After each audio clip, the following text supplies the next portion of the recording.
quick one. Well, no, not a quick one. Here's my 262. This is one of my 262s now, as you'll know if you've seen the previous video. I just want to run it. I've been wanting to run this little thing for ages. This ash I've got here is perfect, and this ash is ready to burn, so I need to get it cut up. So I'm going to cut up some of this ash with this, and hopefully that'll show you why I love these little saws so much. And then we'll go into the shed and we'll look at the new 262 that I got this week, and we'll also look at another 262 in a box that I've got, and all of those other 262 parts, and maybe we'll formulate a plan. So let me get this fired up. Let's get some of this cut up and you can listen to it rip. Just let me check you're recording. We are losing the lights here, so I just want to be quick with this. So this is my OG 262, which, let me check you're in shot. Yeah, this is the OG 262, which I've got this 24-inch Sugihara bar on. It's got an Oregon, it's got that micro chisel chain, so it's like a chisel, but it's just got the tiny little corner cut off it. So this saw I bought blown up, big truck going past. This saw was blown up when I bought it.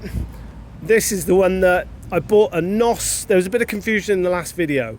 The NOS cylinder that I bought is in this saw.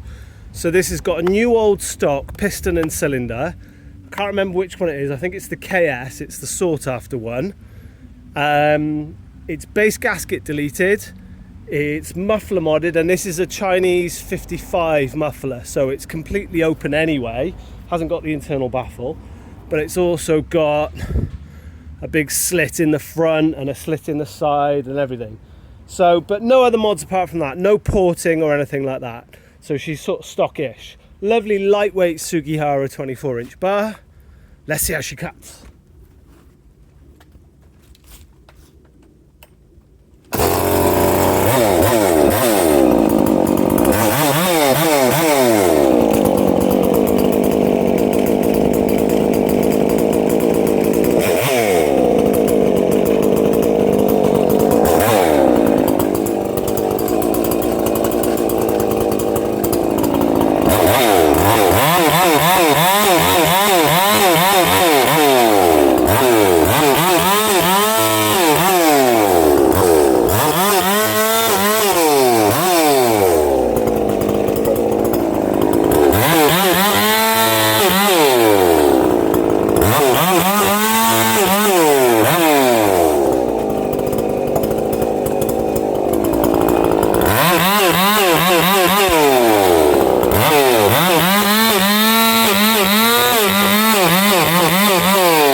sorry, that was a bit of a long unedited thing, but hopefully you enjoy listening to a two-stroke scream just as much as I do.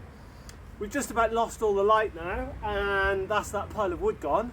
So let's go inside and talk about this saw and the other saws, and what can we do with 262s? What have you done with your 262s? Okay, here we are. Back in the shed because it's gone dark. So sorry about that, this is difficult this time of year.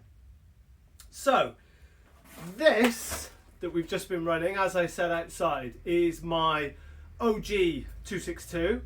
And yeah, I guess when I bought it I didn't really know what I was buying, and then, well, it was literally thrown in a deal with some other saws. And it was my first proper rebuild. So put a new piston and cylinder on it, which I managed to find a new old stock one for, and really just pieced it together. I had no air filter in, I had to find an air filter and lots of these little clips and bits. So that's how I know how much all of these little bits can cost for these, because I needed so many little bits for this saw. But I actually ended up buying a 254 because we had no chain brake, so then had to get a chain brake off it, all sorts of stuff like that. So that's why I ended up with the two 254s I had, all that stuff. And really, yeah, I ran this saw and it just blew me away. Hopefully, as you can see from that little bit then, it is such an angry little saw. It might not cut the fastest. That's the weird thing. In stuff like that, kind of 8-inch hardwood, 8-10-inch hardwood, it's fine. It'll cut. I mean, it'll cut the whole width of the bar. But that is where it really excels, I think. A little light saw at the wood pile, just burp, burp, burp, burp, burp, burp. Turn it into mincemeat in 5 minutes. Very light. Yeah, just, I think these weigh 12.8 pounds, which, maths is failing me, but yeah, they're light. They're sort of 5 kilos power head only, and then with this really light Sugihara bar on, and of course it's 325 because it's a small mount, which I know some of you don't like. I just really love the form factor and the power and the angriness. I think this saw to me is like an old axe. You know, might not be the fastest, most efficient way, but it's something I've got a relationship with. So there's just something about this saw that make me think I love 262s. So from rebuilding this, the main thing that I got was some parts are difficult to get hold of, and complete saws seem to be a lot of money. So I've always sort of kept my eye open for projects, bits, and that sort of thing. So the next sort of thing that came along was this 262 in a box, if you like. Now, I can't exactly remember what's in here. Obviously we've got, that is actually, I think that is a handle for something else. Put that in that pile. That is a 262 handle, but it's from another project. So yeah, we've got a 262 in a box, really, a recoil, a filter off a 550 or something. It's just one of those boxes of bits that I bought, but it's got an intake block. It's basically got everything apart from a carb, and I don't think it had a cylinder either. No, I think it did have a cylinder, but it's got all the plastics, got a chain brake. I think it was £100. So I thought, do you know what, it's worth it for all those bits. So I was going to build that, and I always had a sort of eye open for a carb. I think there was a cylinder. It definitely needed a carb though. And then I realised how hard carbs are hard to find out, and then I realised that there are 3 different carbs. So that just stayed in the box, and we kept looking, and then we got that massive haul of stuff, which was 6 crankcases, a load of plastics, some more cylinders, and crucially a load of carbs. So that's what made me excited, thinking we've got some stuff here, we've got some spares. And then this week, this little thing came up. So this one that the last video was on with the unboxing, this really nice, good condition, later 262 with the different cylinder and the 120 carb. So that leads me to wonder what to do with it all. What I want to do is try and build one that's madder than that. So let me know, what would you do with all of this stuff? There's a lot of stuff which is just going to be spares. There's a lot of these cases that are only really good for not much really. They're literally, they might not even be good for cases. I would like to run, I'd like to do a same bar, same chain comparison of these two. Is that something you'd be interested in? Let me know. I think I would like to keep this one pretty much as is, but I think I've definitely got enough bits to build this one in this box into maybe a hot one. What do you think? So let me know, have you built a hot one of these? Do you know what the hot tip is on porting them? Let me know if you've got some good numbers. I'd really like to get into this and get a wheel on it. Seems a lot of people, the main work people do is on intake timing, from what I can see, with a base gasket and dropping everything. Basically, if you put the transfers and the exhaust back where they were and then give it a little bit more intake, they're pretty much there because the cylinders are pretty mental from stock. But yeah, that is my sort of tour of all of this stuff. I mean, you can go and watch the other video and all the other stuff I've got, but we've just got handle, another crankcase and stuff, another tank, another cylinder. I think this is a pretty scrappy, oh no, that's an open port 61 cylinder. But yeah, it's a real box of tricks. But what I didn't show you maybe was all the other bits. No, I did. So I realised I never did a follow-up video because I did clean some up, cleaned all the carbs, all of that, but they're just spares really, guys. So yeah, tell me what you think about 262s. What would you do? Some of you get, I love the comments on the last video, some of you really get a 262 and some of you don't. And I love the stories from UX pros, by the way, used to use these things a lot. Seems the 262 came after the 266, didn't it? So a lot of companies, it seems, gave people 266s, and then when they wore out, they then went on to 262s, which seems a bit of a backward step to me, because they do make the power at the top end, but way less torquey. Thanks. Hello, if you've made it this far, 17 minutes into the video, to all the new subscribers and stuff. Thank you so much just for all your likes, and it's the comments. It really is the comments, guys. I really appreciate it. Yeah, I mean, what can I say? The channel is growing and it's all down to you. So thank you very, very much. I really appreciate that. Give us a like and give us a subscribe. Give us a subscribe if you're not subscribed. Got to ask, you know, consider subscribing. If you like this sort of thing, if you made it this far, you must quite like listening to me ramble on about chainsaws. So yeah, you should subscribe and it'll support the channel and everything, but don't feel you have to. Yeah, I'm going to stop umming and ahhing now and leave it there. But thank you so much for watching. Hopefully going to get out cutting this weekend, back down to the blowdown oak. Just wondering what saws to take out. Maybe a 262. And then I've got some bars to swap around as well. I'm going to try and get a 25-inch steel light bar.